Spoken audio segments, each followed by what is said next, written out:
وہ اسباب کا محتاج نہیں ہے، اسباب اس کے محتاج ہیں۔ اگر یہ یقین ہے تو اللہ پر ایمان ہے، یہ نہیں ہے تو تمہارا ایمان اسباب پر ہے، وسائل پر ہے، ذرائع پر ہے، مادیات پر ہے، اللہ پر نہیں۔ اس وقت کہاں راستہ تھا؟ کوئی راستہ تھا؟ سمندر ہے اور ادھر سے لشکر آ گیا ہے۔ کلا ان معی ربی سیہدین۔ اب دیکھیے ایمان کہہ دینا آسان ہے، ہوا معکم اینما کنتم، جہاں کہیں بھی تم ہوتے ہو اللہ تمہارے ساتھ ہوتا ہے، لیکن اس کا یقین قائم ہو جائے تو زمین و آسمان کا فرق واقع ہو جائے۔ یہی بات ہوئی حضور کے ساتھ۔ غار ہے، چھپے ہوئے ہیں محمد رسول اللہ اور آپ کے وہ یار غار ابو بکر صدیق رضی اللہ تعالی عنہ۔ اقبال نے حضرت ابو بکر کی شان میں چند اشعار کہے صرف، لیکن واقعہ یہ ہے کہ بھاری بھاری نظموں پر اور قصیدوں پر بھاری ہے، طویل ترین نظمیں اور قصیدے ہوں ان پر بھاری ہے۔ ہمت ابو بکر کی ہمت جو ہے، کشت ملت را جو ابر، جیسے بارش سے کھیتی اپجتی ہے، ابو بکر کی ہمت اور عزیمت اس امت کو اسی طرح سینچنے والی ہے۔ ثانیے اسلام و غار و بدر و قبر، وہ دوسرے تھے اسلام میں، دوسرے پہلے کون تھے؟ انا اول المومنین، حضور فرماتے ہیں سب سے پہلا ایمان لانے والا میں، دوسرے ابو بکر۔ ویسے ہمارے ہاں یہ چلتا ہے اختلاف، حضرت علی پہلے ہیں کہ حضرت ابو بکر پہلے ہیں، لیکن اس میں بڑی خوبصورت تطبیق قائم کی ہے علماء نے اور بہت صحیح ہے۔ چار کے بارے میں فیصلہ ہی مت کرو کہ کون پہلے ہے، ان کی ایک عجیب تقسیم کر دی ہے۔ آزاد مردوں میں، بالغ مردوں میں سب سے پہلے ابو بکر، بچوں میں سب سے پہلے علی، خواتین میں سب سے پہلے خدیجہ، اور غلاموں میں سب سے پہلے زید ابن حارثہ۔ بڑی پیاری تقسیم ہے، یہ چاروں ہی پہلے ہیں، ہر ایک کے لیے اولیت ہے۔ اور واقعہ یہ ہے کہ اگر زمانی اعتبار سے تعین ہوگا تو پہلے خدیجۃ الکبریٰ آئیں گی رضی اللہ تعالی عنہ۔ کسی اور سے بات کرنے کی نوبت بعد میں آ سکتی ہے، پہلے تو اہلیہ محترمہ سے بات ہوئی، آتے ہی پہلی وحی ہوئی ہے، ابھی تبلیغ کا حکم نہیں تھا۔ کس کو بتایا واقعہ؟ ابھی اپنی نبوت کی تبلیغ کا تو حکم ہی نہیں آیا۔ واقعہ کس کا ہے؟ وہ خدیجہ کا ہے۔ جب کہا ہے کہ خشیت علی نفسی، مجھے اپنی جان کا اندیشہ ہے، تو کیا جواب دیا خدیجہ نے رضی اللہ تعالی عنہا؟ وہ صدیقۃ الکبریٰ ہے۔ صدیقات جو ہیں خواتین، ان میں چوٹی پر خدیجۃ الکبریٰ ہے رضی اللہ تعالی عنہا، اور صدیق جو مرد ہیں ان میں صدیق اکبر ہے ابو بکر صدیق رضی اللہ تعالی عنہ، لیکن صدیقات میں چوٹی پر۔ جب حضور نے فرمایا خشیت علی نفسی، کیا فرمایا، کیا عرض کیا، کیسے تسلی دی؟ نہیں نہیں، اللہ آپ کو ضائع نہیں کرے گا، آپ غریبوں کے ہمدرد ہیں، آپ مساکین کے تکالیف رفع کرنے والے ہیں، آپ بیواؤں کی سرپرستی کرتے ہیں، آپ مسافروں کی خدمت کرتے ہیں، اللہ آپ کو ضائع نہیں کرے گا۔ یہ یقین ہے اس خاتون کے اندر۔ خیر وہ ایک علیحدہ بات ہو جائے گی۔ میرے دل پر حضرت خدیجہ رضی اللہ تعالیٰ عنہ کی شخصیت کا بڑا گہرا نقش ہے، جو وہ کوئی اور ہی وقت اور موقع ہوا تو بیان ہوگا۔ بہرحال اقبال نے ایک مصرے میں جو چار اولیتیں جمع کر دی ہیں، ہمتیں او کشت امت را چو ابر، ثانی اسلام و غار و بدر و قبر۔ اسلام میں حضور کے بعد پہلے کون؟ ابو بکر۔ غار میں حضور کے ساتھ کون؟ ابو بکر۔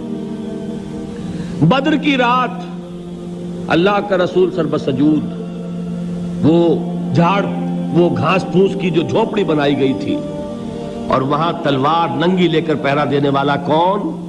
ابو بکر۔ اور اس حجرہ عائشہ میں محمد کے بعد سب سے پہلے دفن ہونے والا کون؟ ابو بکر رضی اللہ تعالی عنہ وصلی اللہ علیہ وسلم۔ وہ جو معاملہ میں سنا رہا تھا غار ثور کا، حضرت ابو بکر بھی حضور کے خیال سے لرز گئے ہیں. آپ کو یاد ہوگا کہ جا کر پہلے تمام جتنے سوراخ تھے انہیں بند کیا ہے. ایک سوراخ رہ گیا تھا جس کو بند کرنے کے لیے کوئی کپڑا نہیں تھا. وہاں اپنی ایڑی رکھی ہے. تب کہا ہے حضور سے تشریف لائیے, اور اپنے زانو پر حضور کو لٹایا ہے. اور وہاں کسی موذی جانور نے کاٹا ہے. حضور کی آنکھ لگ گئی تھی. اس وقت اس بل کے اندر جو بھی بچھو ہے کیا ہے واللہ عالم, اس نے کاٹا ہے. اس کی تکلیف کی وجہ سے ابو بکر کی آنکھوں سے آنسو ٹپک گئے. حضور کے چہرے مبارک پر پڑے ہیں تو حضور جاگے ہیں معاملہ کیا ہے. ایڑی نہیں ہٹائی وہاں سے, مبادا وہ جانور وہاں سے نکل کر محمد الرسول اللہ کو کوئی گزن پہنچا دے. ابو بکر کی ایڑی ہے, جس طرح چاہے کھا لے, ختم کر دے, جان نکل جائے تب کوئی آنچ آئے محمد پر تو آئے, لیکن جیتے جی نہیں. وہ ہے ابو بکر. حضور کے خیال سے اس وقت حضور نے پھر اپنا لعاب دہن لگایا ہے, اور اس سے پھر آپ کی تکلیف ختم ہوئی. جیسے خیبر میں حضرت علی کی آنکھ دکھ رہی تھی, اس کو جو شفا حاصل ہوئی ہے وہ بھی حضور کے لعاب دہن سے ہوئی. تو بہرحال اس وقت انہوں نے کہا ہے کہ اے نبی یا رسول اللہ, اگر اس وقت ان میں سے کسی نے غیر ارادی طور پر بھی اپنے قدموں کی طرف جھانک لیا تو پکڑے جائیں گے. کیا جواب تھا اللہ کے رسول کا؟ لا تحزن ان اللہ معنا. اللہ ہمارے ساتھ ہے, کیوں گھبراتے ہو ابو بکر؟ یہ ہے ایمان باللہ. میرا مالک اللہ, میرا رازق اللہ, میرا محافظ اللہ, میرا مددگار اللہ, میرا پشت پناہ اللہ, میرا دوست اللہ. یہ دوستی ہے اللہ کی جو لب لباب ہے, حاصل ہے ایمان کا. اسی کا نام ولایت ہے. اولیاء اللہ کے سروں پر سینگ نہیں ہوتے. جس کے دل میں ایمان راسخ ہو چکا ہو وہی اللہ کا ولی ہے. جسے اللہ پر یقین ہو چکا ہے وہی اللہ کا ولی ہے.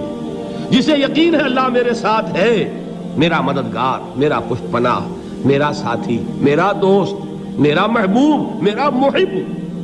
اللہ اہل ایمان سے محبت کرتا ہے. واللہ یحب الصادقین. ان اللہ یحب الذین یقاتلون فی سبیلہ صفا کانہم بنیان مرصوص. اللہ محبت کرنے والا, اہل ایمان محبوب, اور اہل ایمان محبت کرنے والے اللہ محبوب. والذین آمنوا اشد حبا للہ. آپ تصور کیجئے جسے یہ رشتہ ایمان یا رشتہ ولایت حاصل ہو جائے, الا ان اولیاء اللہ لا خوف علیہم ولا هم یحزنون. آگاہ ہو جاؤ, اللہ کے دوستوں کے لیے نہ کوئی خوف ہے نہ کوئی حزن ہے. اور میں بیان کر چکا تھا, خوف اور حزن کے خاتمے ہی کا نام امن ہے. زوال خوف, زوال حزن. یہ خوف اور حزن کیوں آتے ہیں بار بار؟ اللہ تخافوا ولا تحزنوا, دونوں آ گئے. الا ان اولیاء اللہ لا خوف علیہم ولا هم یحزنون, پھر وہی دو. وہ کیوں ہے؟ خوف ہوتا ہے کسی مستقبل کی بات کا, یہ نہ ہو جائے, وہ نہ ہو جائے, یہ نقصان نہ پہنچ جائے, یہ تکلیف نہ ہو, یہ غضب نہ آ جائے. خوف ہے مستقبل سے.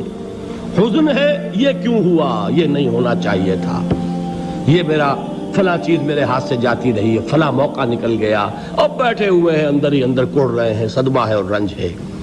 اور جو اللہ پر ایمان رکھتا ہے وہ جانتا ہے ما اصاب من مصیبت فی الارض ولا فی انفسکم الا فی کتاب من قبل ان نبرأها ان ذلک علی اللہ یسیر لکی لا تعصوا علی ما فاتکم ولا تفرحوا بما آتاکم واللہ لا يحب كل مختال فخور. اس زمین میں یا تمہاری جانوں میں کوئی تکلیف, کوئی مصیبت نہیں آ سکتی سوائے اس کے کہ جو اللہ نے لکھ دی ہو, اس سے پہلے کہ وہ ظاہر ہو. جس کو یہ حقیقت معلوم ہو گئی اس کو یہ طرز عمل اختیار کرنا چاہیے. جو چیز چھن جائے, جاتی رہے, چھوٹ جائے, اس پر افسوس نہ کرو. کس نے چھینی؟ دوست نے. دوست کے فیصلے پر شکایت. دوستی کو بٹا لگا رہے ہو, سرے تسلیم خم ہے جو مزاج یار میں آئے. اگر دوستی ہے تو پھر تو تمہیں گردن جھکانی چاہیے کہ ہر چہ ساقی ماریخت عین الطافست, جو بھی میرا ساقی میرے پیالے میں ڈال دے اس کا کرم ہے. جو اس کی طرف سے آئے اس پر کوئی رنج نہیں, کوئی صدمہ نہیں, کوئی غم نہیں, کوئی شکایت نہیں, کوئی شکوہ نہیں. اور جو ہوگا وہ اس کے اذن کے بغیر نہیں ہوگا, اور اس کا اذن ہوگا تو یقیناً میرے لیے خیر ہی خیر ہے. چاہے وہ ناگوار شے ہو, بظاہر مجھے اچھی نہ لگ رہی ہو, میری شارٹ سائٹڈنس میں مجھے وہ نظر آ رہی ہے کہ میرے لیے بری ہے، لیکن قرآن نے کہا ہے عسیٰ ان تکرہوا شیئا وہو خیر لکم وعسیٰ ان تحبوا شیئا وہو شر لکم واللہ یعلم وانتم لا تعلمون۔ ہو سکتا ہے تم کسی چیز کو ناپسند کرو، درحال ہے کہ اسی میں تمہارا خیر ہو، اور ہو سکتا ہے تم کسی چیز کو پسند کرو، درحال ہے کہ اس میں تمہارا شر ہو۔ اللہ جانتا ہے، تم نہیں جانتے۔ جب مجھے یہ بات معلوم ہو گئی، میں نے اپنا معاملہ اللہ کے حوالے کیا۔ سپردم بے تو مایا خیش را تو دانی حساب کم و بیش را، اے رب جو تو چاہتا ہے وہ ہو، تیرے علم میں جو شے میرے لیے خیر ہے وہ ہو جائے، میری کوئی پسند نہیں، میری کوئی چاہت نہیں، یہ ہے راضی برضائے رب۔ اکبر الہ آبادی نے اسے کہا ہے رضائے حق پہ راضی رہ، یہ حرف آرزو کیسا، خدا خالق، خدا مالک، خدا کا حکم تو کیسا۔ جب میں آ گیا بیچ میں، میری پسند، میری مرضی، میری خواہش، میری چاہت، یہی تو شرک ہے۔ ما شاء اللہ کان وما لم یشاء لم یکن، جو اللہ نے چاہا وہ ہوا، جو اس نے نہیں چاہا نہیں ہوا، اختیار اس کا ہے، میرا تو نہیں۔ رضائے حق پہ راضی رہ، یہ حرف آرزو کیسا، خدا خالق، خدا مالک، خدا کا حکم تو کیسا۔ اقبال نے اسے کہا ہے فارسی میں، اب آپ کہیں اس کا ترجمہ بھی کرو تو وہ مجھے ذرا اس وقت کچھ بہت ہی بدذوقی کسی بات نظر آئے گی۔ جائیے پوچھئے کسی سے جسے فارسی آتی ہو۔ برو کشید ز پیچا کے ہست و بود مرا، چوک دہا کے مقام رضا کشود مرا۔ مجھے تو تمام پیچ و خم سے نکال دیا اس مقام رضا نے، میں راضی برضائے رب ہوں، جو فیصلہ اس کا میں اس پر راضی۔ تو کہاں کا حزن اور کس کا خوف، یہی زوال حزن اور زوال خوف، یہی ہے امن، یہ نتیجہ ہے ایمان کا۔ تو جان لیجئے یہ ہے لب لباب، یہ ہے حاصل ایمان کا، یہ ہے تو ایمان ہے، یہ نہیں ہے تو ایمان